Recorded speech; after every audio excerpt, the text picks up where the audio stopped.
ہمارے حضرت بہت استقامت والے تھے، لیکن پھر بھی فرماتے تھے کہ یہ اللہ کا فضل ہے کہ اللہ نے ہم پہ 5 نمازیں فرض کر دی، آپشنل نہیں رکھا۔ آپشنل ہوتی نا، اختیاری ہوتی تو شاید کوئی بھی نماز نہ ہوتی، ہم سے سوچتے ہی رہتے کہ چلو 5 نمازیں پڑھنا ثواب ہے تو پرسوں سے پڑھیں گے۔ اللہ نے ایسی فرض کی ہے کہ زمین آسمان ادھر سے ادھر ہو جائے، سفر میں ہو، حضر میں ہو، بیماری میں ہو، خوشی میں ہو، غم میں ہو، یہ نہیں چھوڑنی، ٹھیک ہے نا؟ تو مجبور ہیں بھائی، اللہ نے کہا کہ میں کوئی عذر مانوں گا ہی نہیں، سفر ہو کچھ بھی ہو پڑھنی ہے۔ ہم پہ ڈال دی جاتی کہ ٹینشن میں ہو تو چھوڑ دو، خوشی میں ہو تو پڑھ لو، تو ہم تو یہی سوچتے رہتے ہیں بھائی ابھی تھکاوٹ ہے، آج رات دیر سے سویا ہوں تو فجر میں اٹھ گئے تو نیند پوری نہیں ہوگی، تو ایسا کریں گے 11 بجے پڑھ لیں گے، یہی سوچتے رہتے۔ اللہ میاں نے کہا کہ رات دیر سے سو، جلدی سو، یہ تمہاری ٹینشن نہیں ہے، یہ تمہاری ٹینشن ہے، یہ میرا مسئلہ نہیں ہے۔ میں نے کہہ دیا ہے فجر کا مطلب فجر ہے، ظہر کا مطلب ظہر ہے، عصر کا مطلب عصر ہے۔ ابھی ہم امریکہ گئے نا تو جہاز جاتے ہوئے سورج کی سمت میں جا رہا ہوتا ہے، تو ایک نماز بھی نہیں آئی راستے میں۔ ہم نے ظہر پڑھ تو لی، لیکن نہیں بھی پڑھتے تو امریکہ پہنچ کے بھی مل جاتی، کیونکہ سورج کے ساتھ ساتھ چل رہے ہیں۔ واپسی پہ مخالف آ رہے ہیں تو ٹھکا ٹھک نمازیں آ رہی ہیں۔ اب جب ٹھکا ٹھک نماز آ رہی ہے، ایک نماز کا ٹائم، فوراً دوسری نماز، فوراً تیسری نماز، فوراً چوتھی نماز، فوراً 5ویں نماز، اور اللہ نے فرض نماز میں کہا ہے کہ کھڑے ہو کے پڑھو، قبلے کی طرف پڑھو۔ یہ ممکن نہیں ہے تو پھر مجبوراً بیٹھ کے پڑھو، لیکن فرض نماز پھر بعد میں لوٹانی چاہیے، کیونکہ فرض نماز اصل میں قیام بھی فرض ہے اور قبلہ رو ہونا بھی فرض ہے۔ تو اب ہمارے ساتھ دوست تھے، انہوں نے کہا کیسے؟ میں نے کہا مجبوراً بھائی پڑھنی پڑے گی، اللہ کا حکم ہے، نماز آپ سفر میں نہیں چھوڑ سکتے۔ اللہ نے 4 کی 2 کی ہی اسی لیے کہ میں نے 4 کی 2 کر دی ہیں، چھوٹی کر دی ہے، اس لیے کہ چھوڑنا نہیں ہے، آدھی کر لو۔ چھوڑنے کا آپشن ہوتا تو اللہ پھر کہہ دیتا ٹینشن میں ہو تو چھوڑ دینا، نہیں تو پھر پوری پڑھ لینا، یہ کہتا نا اللہ تعالیٰ۔ اب جب نماز کا ٹائم آیا، ہم نے کہا بھائی نماز پڑھنی ہے، تو وہ نماز میں جہاز میں جگہ کہاں دیتے ہیں؟ خیر ہم نے ریکویسٹ کی تو جگہ آگے، انہوں نے کہا آگے جا کے پڑھ لو۔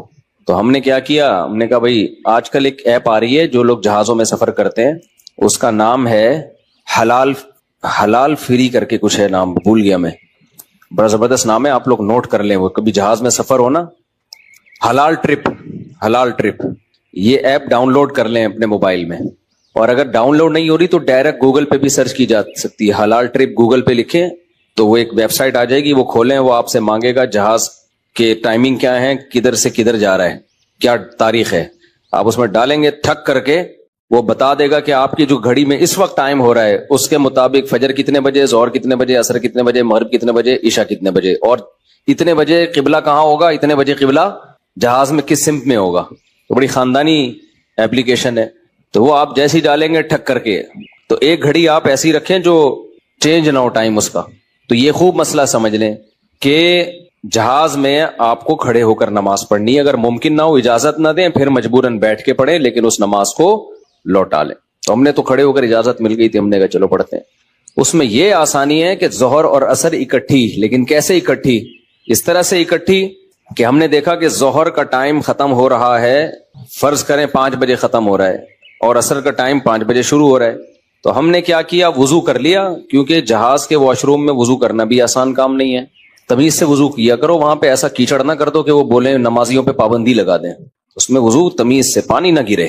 میں تو وضو کر کے ٹیشو سے سب نیچے صاف کرتا ہوں، تاکہ کوئی نیا بندہ جائے نا وہ یہ نہ کہے یہ مولویوں کی وجہ سے دیکھو کیچڑ کتنا ہو گیا، برا امیج نہ جائے، تو صاف ستھرا کر کے بالکل اس کو، کوئی بات نہیں ہاتھ خراب ہو جائے گا اس کو دھو لو آرام سے، لیکن امیج اپنا خراب نہ کرو کہ یار یہ نمازی لوگ جب بھی جہاز میں آتے ہیں کیچڑ کر کے جاتے ہیں۔ ایک نے مجھے بتایا، پائلٹ نے، کہ ہم کہیں جا رہے تھے، کہیں اجتماع تھا، تو سارے نمازی بیٹھے ہوئے تھے جہاز میں، تو کہہ رہے جہاز کی حالت یہ ہو گئی تھی کہ جیسے کوئی تالاب بنا ہوا ہوتا ہے، سارے وضو کر کے آ رہے ہیں گیلے پاؤں کے ساتھ پورے جہاز میں، نا کہتے ہیں ایسا کیچڑ ہم نے زندگی میں کبھی نہیں دیکھا جہاز میں، تو کتنا برا امیج گیا نا۔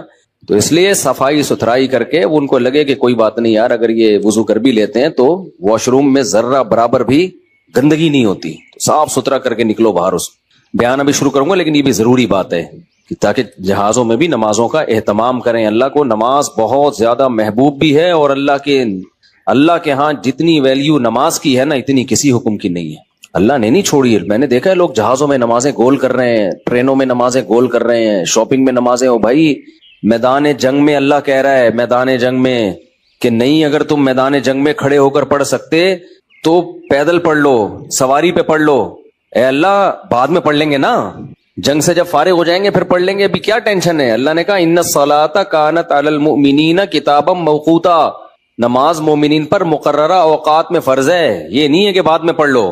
کتنے آرام سے کہتے ہیں بھی سفر میں ابھی کہاں جائیں کیا کریں. نہیں بھائی, نمازی آدمی زمین آسمان ادھر سے ادھر ہو جائے وہ کہتا ہے بھائی چھوڑنی نہیں ہے, کچھ بھی ہو جائے. آج نمازی بھی نمازی نہیں رہے ہیں. تو ہم نے یہ ضرور کیا کیونکہ اس میں وضو بہت مشکل کام ہے, تو اس میں پھر ہم نے یہ کیا کہ بھائی 5 بجے جیسے اپلیکیشن سے پتہ چل گیا شافی وقت کے مطابق 5 بجے ظہر قضا ہو رہی ہے, تو بھائی 4:45 پہ یا 4:50 پہ ہم نے ظہر پڑھ لی, قبلہ رخ کھڑے ہو کر 2 رکعت پڑھی ہیں. تھوڑی دیر میں عصر کا ٹائم ہو گیا, اسی وضو سے عصر نمٹا لی. سمجھتے ہو؟ تو یہ اس طرح سے نبی صلی اللہ علیہ وسلم نے نمازوں کو سفر میں جمع کیا ہے. اور یہ جو حدیث ہے نا جس میں آتا ہے نبی صلی اللہ علیہ وسلم نے بغیر کسی عذر کے سفر کے نمازیں اکٹھی پڑھی ہیں ظہر عصر کی, تو اس کا بھی یہی مطلب ہے. ایسے اکٹھی نہیں ہے کہ ظہر کو قضا کر دیا ہو یا عصر کو ظہر کے ٹائم پہ پڑھ لیا ہو, ورنہ پھر یہ جو آیت ہے حافظوا علی الصلوات والصلاۃ الوسطی, نمازوں کی حفاظت کرو خصوصاً عصر کی نماز کی, پھر اس کا مطلب کیا ہو گیا؟ اس کا تو پھر مطلب ہی نہیں بنتا کوئی. تو حدیث کی وہ تشریح کی جائے گی جو قرآن سے میچ کر رہی ہو. تو اس طرح سے پھر مغرب عشاء بھی ایسے پڑھ سکتے ہیں آپ. مغرب کو ڈیلے کر دیا, عام حالات میں یہ مناسب نہیں ہے, نبی صلی اللہ علیہ وسلم کا معمول نہیں تھا, لیکن کبھی کبھار کوئی عذر ہو تو اس طرح سے ڈیلے کیا جا سکتا ہے. تو مغرب کو تھوڑا ڈیلے کیا عشاء کے قریب. صحیح بخاری کی حدیث ہے, اس میں حضرت عبداللہ بن عمر نے اسی طرح جمع کیا ہے کہ مغرب پڑھی تلبث یسیرن, تھوڑی دیر ٹھہرے پھر عشاء پڑھ لی. تو اس سے پتہ چلتا ہے کہ جن حدیثوں میں آتا ہے اکٹھی پڑھی ہیں تو ان کا یہ مطلب ہے جو بخاری میں بیان. خیر ابھی یہ ٹاپک نہیں ہے کیونکہ لوگ کہتے ہیں کہ یہ لوگ حدیثوں کو نہیں مانتے, حدیثوں میں تو 2 نمازیں اکٹھی پڑھنے کا ہے. ہم مانتے ہیں اکٹھی, لیکن اکٹھی کا مطلب کیا ہے؟ تو خلاصہ یہ کہ کسی قیمت پہ بھائی نماز قضا بولو مت کرو. دیکھو بار بار ایک بات بیان کرتا ہوں, اللہ کے حکم میں آسانی ہے, لچک نہیں ہے. کیونکہ دنیا میں کوئی بھی قانون ساز اپنے قانون کو ہلکا نہیں سمجھتا. دنیا میں جو بھی حکومت ہوتی ہے قانون بنائے اور یہ کہے کہ یہ لازم ہے, اس کے بعد پھر وہ لازم نہ کرے, اور تو اس کا مطلب خود اپنے قانون کی ویلیو کو وہ ڈی ویلیو کر رہی ہے نا. یہی مطلب ہو گیا نا. دنیا میں کوئی یہ نہیں کرتا, تو اللہ قانون بنائے اور کہے کہ یہ فرض ہے, سفر میں بھی فرض ہے, حضر میں بھی فرض ہے, پھر اللہ کہ چلو میں نے کہہ تو دیا باقی تمہاری مرضی. نا نا نا نا نا نا, صحیح ہے, اللہ نے کہہ دیا اب ہے تو ہے, اب آپشنل نہیں ہے. رمضان کے بار بار میں بتاتا ہوں نا, روزے میں مزدور کو بھی روزہ رکھنا پڑے گا, کتنی سخت گرمی ہو, کیونکہ اللہ نے قانون بنا دیا بھائی بیماری میں سفر میں چھوڑ سکتے ہو, اس کا مطلب تیسرا کوئی عذر نہیں ہے, رکھنا پڑے گا. تو اس لیے جو فرائض ہے نا, واجبات فرائض, اس میں اللہ کے قانون آسان ضرور ہے, لچکدار نہیں ہے. جب ہے تو ہے. اسی میں ایک اور مسئلہ آ گیا عدت کا. کسی عورت کے شوہر کا انتقال ہو جائے, اللہ نے قانون بنا دیا, آسان قانون بنایا. زمانہ جاہلیت میں بہت مشکل تھا. جب کسی عورت کے شوہر کا انتقال ہوتا تھا تو زمانہ جاہلیت میں عورت 2 سال عدت گزارتی تھی. کتنی؟ 2 سال. اور اس 2 سال میں وہ میلی کچیلی رہتی تھی. یہاں تک بھی بعض روایات میں آتا ہے اس کی جگہ کو گندا رکھا جاتا تھا, مینگنیاں لا کے ڈال دی جاتی تھی, گند میں رہے. اسلام نے اس حکم کو ختم کیا. یہ ظلم ہے عورت کے اوپر.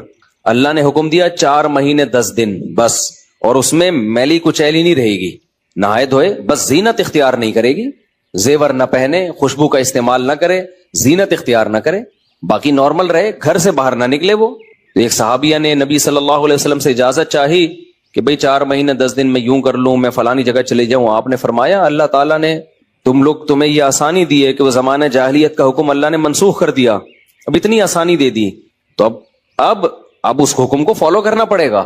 اب آج کل خواتین کیا کرتی ہیں, شوہر کی ڈیتھ ہوئی, جو دیندار نہیں ہے ان کی تو بات ہی نہیں کر رہا نا, ان کی نظر میں تو عدت ودت کی کوئی 2 ٹکے کی حیثیت ہی نہیں ہے, وہ تو اس کو دقیانوسی حکام سمجھتی ہیں. لیکن جو دیندار ہیں وہ بھی بھائی, وہ ڈیتھ ہوئی, شوہر کا چہرہ دیکھنے کے لیے جا رہی ہیں ہسپتال, پھر وہ فلانے کے کام سے جانا ہے تو آج فلانے کے کام سے جانا ہے, تو آج یوں کرنا ہے, آج یہ کرنا ہے, یہ فلانے پورشن میں چلی جاتی ہوں, ماموں کے گھر جا کے عدت گزار لیتی ہوں. بھائی اللہ تعالیٰ نے جو عدت کے حکام دیے ہیں, شوہر کی ڈیتھ ہوتے ہی عورت کی عدت بولو شروع. اور عدت میں 2 کام لازمی ہیں, گھر سے نہیں نکلنا ہے, زینت اختیار نہیں کرنی. اب اس میں لوگ ہمیں تنگ کرتے ہیں، یار وہ چہرہ دیکھنے جانا چاہتی ہے ہاسپٹل میں. بھائی شوہر کو گھر لے آؤ، اگر بیوی نے اپنے شوہر کو دیکھنا ہے میت کو گھر لے آؤ. عورت نہیں روڈ پہ آ سکتی، جنازے کی چارپائی کے پیچھے پیچھے جا رہی ہوتی ہے گھر سے باہر نکل کے، پھر اللہ کو غضب آئے گا. جب میں نے ایک آرڈر دے